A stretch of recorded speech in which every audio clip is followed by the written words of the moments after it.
আসসালামু আলাইকুম রহমতুল্লাহি ওয়া বারাকাতু।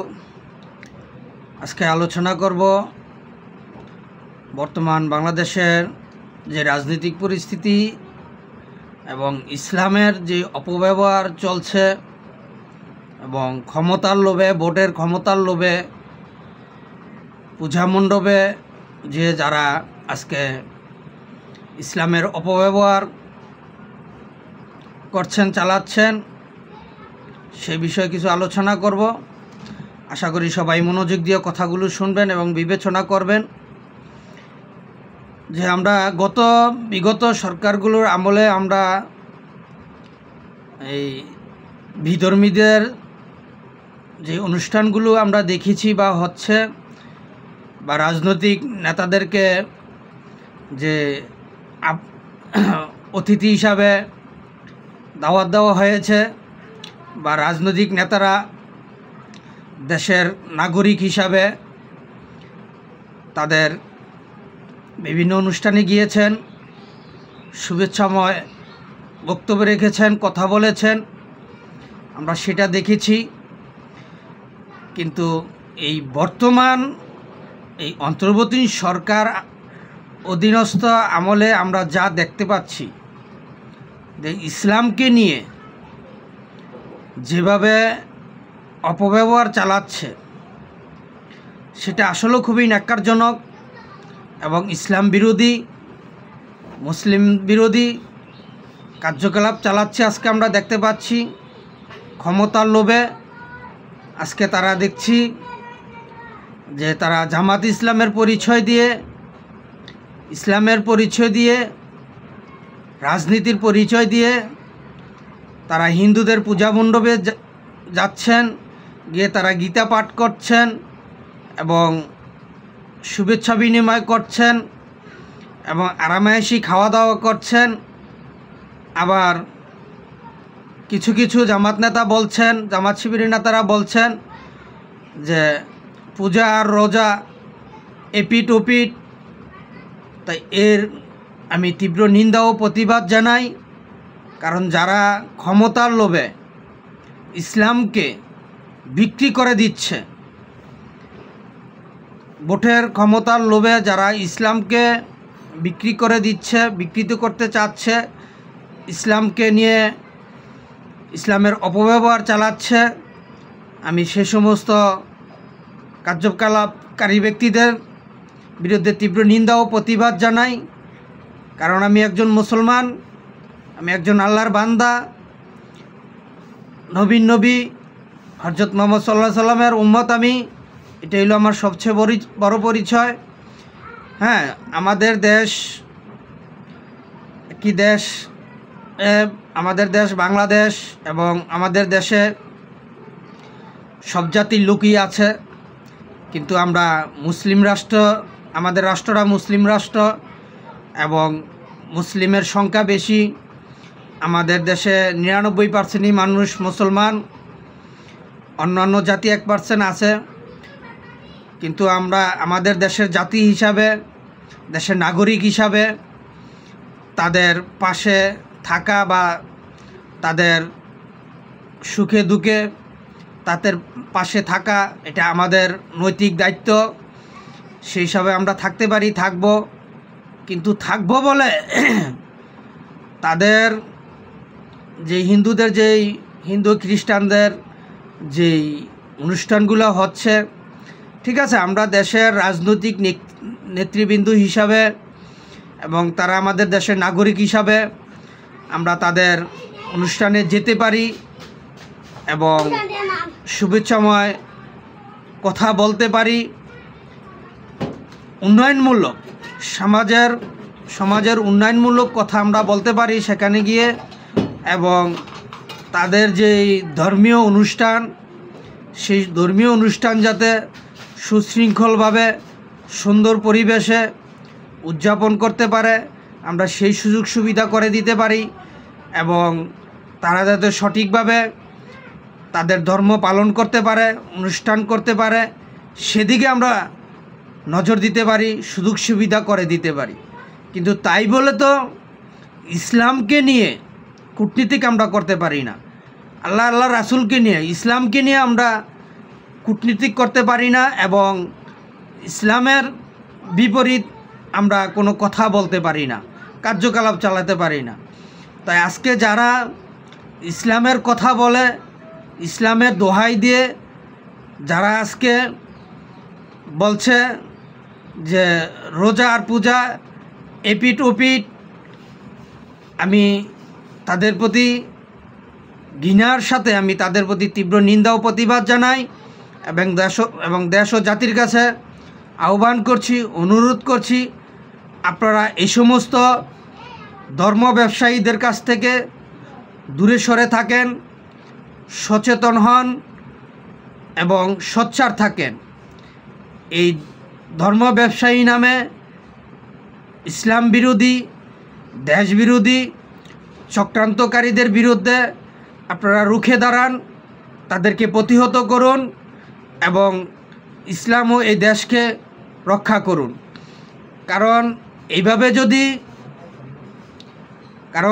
আজকে আমরা দেখতে পাচ্ছি, যা বুঝতে পারতেছি, তারা ক্ষমতায় না এসেই, ক্ষমতায় না আসতে পেরে এখনও ক্ষমতায় তারা আসেনি, একটি চক্রান্ত করে জুলাই আগস্টের আন্দোলনে একটি প্রতারণা আন্দোলন, জাতির সাথে প্রতারণা করে, একটি প্রতারণামূলক আন্দোলন করে একটি নির্বাচিত সরকারকে পতন ঘটিয়ে একটি অবৈধ সরকারের দ্বারা তারা দেশটিকে আজকে দখল করেছে। আর দখল করেই তারা এই ধর্মের নামে, রাজনীতির নামে তারা আজকে অপব্যবহার করছে, অপপ্রচারণা চালাচ্ছে, ইসলামের অপব্যবহার করছে। তাই এই ইসলামকে যাতে ধ্বংস করতে না পারে, কলঙ্কিত না করতে পারে ভবিষ্যতে, সেজন্য আমি দেশ ও জাতির কাছে আহ্বান করছি, অনুরোধ করছি, দয়া করে আপনারা সবাই একতাবদ্ধ হন, ঐক্যবদ্ধ হন। এই ইসলাম বিরোধী শক্তির বিরুদ্ধে, যারা ইসলামের দোহাই দিয়ে, রাজনীতির দোহাই দিয়ে আজকে ইসলামের অপব্যবহার, অপপ্রচারণা চালাচ্ছে এবং বিধর্মীদের অনুষ্ঠানে গিয়ে ইসলামের সাথে তুলনা করছে, আমি সে সমস্ত রাজনৈতিক ব্যক্তিদের কাছ থেকে দেশ ও জাতিকে দূরে সরে আসার আহ্বান জানাচ্ছি, তাদের কাছ থেকে দূরে সরার আহ্বান জানাচ্ছি এবং তাদেরকে প্রতিহত করার আহ্বান জানাচ্ছি। কারণ এটা আমাদের দেশ, রাষ্ট্র, মুসলিম রাষ্ট্র, ইসলামিক রাষ্ট্র। আমাদের এই রাষ্ট্রে কোনো ধর্ম ব্যবসায়ী যাতে আর প্রতিষ্ঠিত হতে না পারে সেজন্য আমি সবার প্রতি অনুরোধ জানাচ্ছি, আহ্বান জানাচ্ছি যে আপনারা এই রাজনীতিক, ইসলামিক এবং এই দেশবিরোধী চক্রান্তকারীদের বিরুদ্ধে রুখে দাঁড়ান। যারা ইসলামকে ব্যবহার করে রাজনৈতিক মাঠে ইসলামের অপপ্রচারণা চালাচ্ছে, এই ইসলামে অপব্যবহার করছে কোরআনের দোহাই দিয়ে, সেই সমস্ত দুষ্কৃত লোকদের কাছ থেকে, সেই সমস্ত দুর্নীতিগ্রস্ত, সেই সমস্ত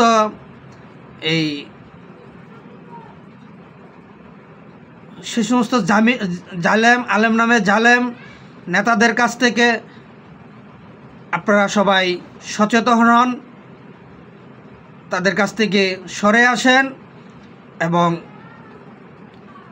এই অন্তর্বর্তী সরকারের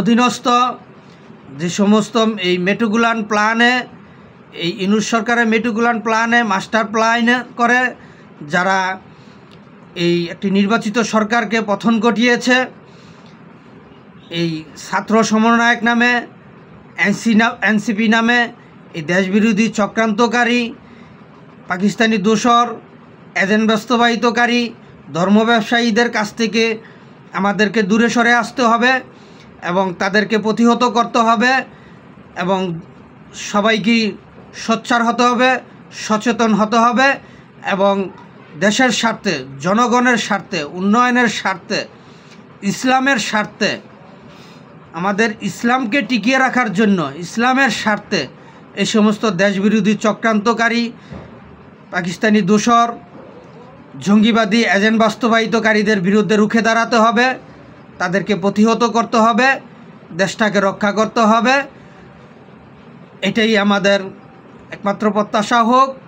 এবং আমাদের এই বাংলাদেশের স্বাধীনতার স্থীপিত মুসলিম নেতা, বাংলাদেশের জাতির পিতা, জাতির জনক বঙ্গবন্ধু শেখ মুজিবুর রহমানের সুযোগ্য কন্যা, বঙ্গবন্ধু কন্যা দেশরত জননেত্রী শেখ হাসিনাকে সসম্মানে দেশে ফিরিয়ে আনার ব্যবস্থা করতে হবে এবং তাকে পুনরায় নির্বাচিত করতে হবে এবং জনগণের উন্নয়নমূলক কাজগুলো করার সুযোগ দিতে হবে।